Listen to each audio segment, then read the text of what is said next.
قال رسول الله صلى الله عليه وسلم إن لله تبارك وتعالى عتقاء في كل يوم وليلة يعني في رمضان وإن لكل مسلم في كل يوم وليلة دعوة مستجابة رسول عربي সাল্লাল্লাহু আলাইহি ওয়াসাল্লাম বলেন, এই রমজান মাস এমন একটি বরকতপূর্ণ মাস, যেই রমজান মাসে প্রত্যেকটি দিবারাত্রে আল্লাহ তাআলা অনেক জাহান্নামীদেরকে জাহান্নাম থেকে মুক্তি দিয়ে দেন।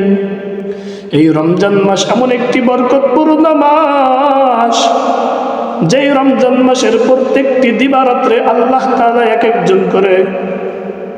একটি করে দোয়া কবুল করে থাকেন। এই রমজান মাস হলো দোয়া কবুলের মাস। অন্য এক হাদিসে রাসূল আরবি সাল্লাল্লাহু আলাইহি ওয়াসাল্লাম বলেন, তিন ব্যক্তির দোয়া এমন তিন ব্যক্তি আছে, যেই তিন ব্যক্তি রব্বে কারীমের দরবারে দোয়া করতে দেরি আছে, আমার মালিক তাদের দোয়া কবুল করতে দেরি করে না। এক নম্বর ব্যক্তি হলো ওই ব্যক্তি যে সারাদিন রোজা রেখে ইফতারি সামনে নিয়ে রবের দরবারে হাত উঠাইয়া দোয়া করে, রব্বানা যালামনা আনফুসানা ওয়া ইল্লাম তাগফির লানা ওয়া তারহামনা লানাকুনান্না মিনাল খাসিরিন। যেই রোজাদার ব্যক্তি সারাদিন রোজা রেখে রবের দরবারে হাত উঠাইয়া দোয়া করে, রাসূল আরবি বলেন, ওই ব্যক্তির দোয়া করতে দেরি আছে, আমার রব তার দোয়া কবুল করতে দেরি করেন না। দুই নম্বর যেই ব্যক্তির দোয়া আল্লাহ তাআলা ফেরত দেন না, সেই ব্যক্তি হলো ন্যায়পরায়ণ বাদশাহ। যেই ব্যক্তি সর্বদা ন্যায় বিচার করে, ওই ব্যক্তির দোয়া কখনো আল্লাহ তাআলা ফেরত দেন না। তিন নম্বর ব্যক্তি হলো মাজলুম ব্যক্তি, যেই ব্যক্তির উপর অন্যায়ভাবে জুলুম করা হয়, ওই ব্যক্তি আল্লাহর কাছে হাত উঠাইতে দেরি আছে, আল্লাহ তাআলা তার দোয়া কবুল করতে দেরি করেন না। এই জন্য তো রাসূল আরবি বলেন, ইত্তাকি দাওয়াতাল মাজলুম, মাজলুমের বদদুয়া থেকে সর্বদা বেঁচে থাকবে। কেননা মাজলুমের দোয়ার বড় দাম। মাজলুম রবের কাছে হাত উঠাইতে দেরি, রবের তার দোয়া কবুল করতে দেরি করেন না। মুসলমান ইমানদার আল্লাহ তাআলার কাছে প্রত্যেক দিন রমজান মাসে বেশি বেশি দোয়া করা দরকার। বলে, হুজুর কি দোয়া করব? আরে কি দোয়া করবেন খুঁজে পান না।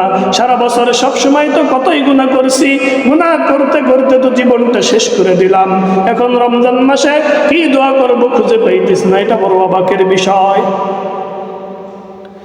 বেশি বেশি দোয়া করবেন, ইয়া রব পুরো জীবনটা তো গুনার মধ্যেই কাটাইলাম, পুরো জীবনটা তো গুনাহ করতে করতেই শেষ করে দিলাম। আপনি যদি এই রমজানে আমাকে মাফ না করেন, রাসূল সাল্লাল্লাহু আলাইহি ওয়াসাল্লামের ঘোষণা মতে আমি ধ্বংস হয়ে যাব। কারণ রাসূল আরবি সাল্লাল্লাহু আলাইহি ওয়াসাল্লাম একদিন মিম্বারের প্রথম সিঁড়িতে দাঁড়িয়ে বলতেছেন আমিন। দ্বিতীয় সিঁড়িতে নামলেন, বললেন আমিন। আবার তৃতীয় সিঁড়িতে নামলেন, বললেন আমিন। সাহাবায়ে কিরাম কৌতূহল হয়ে জিজ্ঞাসা করলো, ইয়া রাসূলুল্লাহ, ইয়া হাবিবাল্লাহ, কখনো তো দেখলাম না আপনি এমন মিম্বারের প্রথম সিঁড়িতে নেমে আমিন বললেন, দ্বিতীয় সিঁড়িতে আমিন বললেন, তৃতীয় সিঁড়িতে আমিন বললেন, কারণ কি? রাসূল আরবি ডাক দিয়ে বলে, ও আমার প্রাণপ্রিয় সাহাবী, শুনে নাও, এইমাত্র জিবরাইল আমিন আমার কাছে আসছিল। জিবরাইল আমিন এসে আমি যখন প্রথম সিঁড়িতে দাঁড়ানো ছিলাম তখন বলছিল, একটা দোয়া করছিলাম যে, হে রব্বুল আলামিন, আপনার যেই বান্দা রমজান মাস পাইল কিন্তু নিজের জীবনের গুনাহ খাতা মাফ করাইতে পারলো না, সে যেন ধ্বংস হয়ে যায়। আমি রাসূলের সাথে বললাম আমিন। দ্বিতীয় সিঁড়িতে যখন আমি নামলাম, হযরত জিবরিল আমিন দোয়া করেছিল যে তার পিতামাতার দুইজনকেই পাইল, অথবা একজনকে পাইল, নিজের জীবনের গুনাহ খাতাইকে মাফ করাইয়া জান্নাত কামাই করতে পারলো না, ওই ব্যক্তিও ধ্বংস হয়ে যাক। হযরত জিবরিল আমিন দোয়া করতে দেরি আছে, আমি রাসূল পয়গম্বর আমিন বলতে দেরি করি নাই। তৃতীয় সিঁড়িতে যখন নামলাম, হযরত জিবরিল আমিন আবার দোয়া করলো, হে রাসূলুল্লাহ, আপনার উম্মতের মধ্য থেকে যেই ব্যক্তি আপনার সম্মানিত নাম শোনার পরে যেই ব্যক্তি দুরূদ পড়ল করলো না ওই ব্যক্তিও ধ্বংস হয়ে যাক। আমি রাসূল সাথে সাথে বললাম আমিন। সাহাবায়ে কেরাম তোমরা ভালো করে শুনে নাও, হযরত জিবরিল আমিন আল্লাহ তাআলার অনেক নৈকট্যশীল ফেরেশতা। আল্লাহ পাক রব্বুল আলামিন যত ফেরেশতা বানিয়েছেন, যত ফেরেশতা সৃষ্টি করেছেন, সকল ফেরেশতাদের মধ্য থেকে আল্লাহ তাআলার নৈকট্যশীল মুকাররব ফেরেশতা হলো 4 জন। 4 জনের মধ্যে জিবরাইল, মিকাইল, ইসরাফিল, আজরাইল আলাইহিমুস সালাম। আর ফেরেশতারা হলো আল্লাহ তাআলার অনেক নৈকট্যশীল সৃষ্টি, নৈকট্যশীল মাখলুক। দুনিয়ার একটা উদাহরণ দিলে বুঝবেন, দুনিয়ার কোন সরকারের কাছে, দুনিয়ার কোন রাষ্ট্রপতি অথবা সরকারের কাছে যদি সরকারের নৈকট্যশীল কোন মন্ত্রী, মিনিস্টার যদি সরকারের কাছে আবেদন করে, সরকারের কাছে কোনো বিষয়ে দরখাস্ত করে, সরকার কিন্তু সাথে সাথে কবুল করে নাই, সাথে সাথে গ্রহণ করে নাই। তারপরেও যদি সরকারের নিকটতম কোনো ব্যক্তি, কোনো সরকারের কোনো নৈকট্যশীল ব্যক্তি যদি আবার সুপারিশ করে সাইন দিয়ে দেয়, তাহলে তার দোয়া কবুল করতে, তাহলে তার আবেদন কবুল করতে, দরখাস্ত কবুল করতে কি দেরি হবে? দেরি তো হইতেই পারে না। ও সাহাবায়ে কেরাম, আল্লাহ তাআলার নৈকট্যশীল ফেরেশতা হলো হযরত জিবরিল আমিন। তিনি দোয়া করলে আর কারো আমিন বলার প্রয়োজন ছিল না, কারো সুপারিশ করার প্রয়োজন ছিল না, কারণ তার মতো নৈকট্যশীল ফেরেশতা আল্লাহর কাছে দোয়া করবে আর দোয়া কবুল হবে না, এমন হইতেই পারে না। তার মধ্যে আমি হলাম রাহমাতুল লিল আলামিন, আমি হলাম সকল রাসূলদের সরদার, সৃষ্টির সেরা মাখলুক। আমার মতো পয়গম্বর যদি সেখানে সাইন দিয়ে দেয়, সেখানে সুপারিশ করে যে দোয়া কবুল করেন, আল্লাহ তাআলার কাছে দোয়া করতে দেরি, আল্লাহ তাআলা যে দোয়া কবুল করছে এই ব্যাপারে কি কোনো সন্দেহ থাকতে পারে? এই ব্যাপারে যদি কোনো সন্দেহ না থাকে, তাহলে মনে করে নেন এই রমজান মাস পেয়ে যদি দোয়া কবুল করাইতে না পারেন, এই রমজান মাস পেয়ে যদি নিজের জীবনের গুনাহ খাতাগুলোকে মাফ করাইতে না পারেন, তাহলে আপনার মতো আমার মতো হতভাগা আর কপাল পোড়া কেউ হইতে পারে না।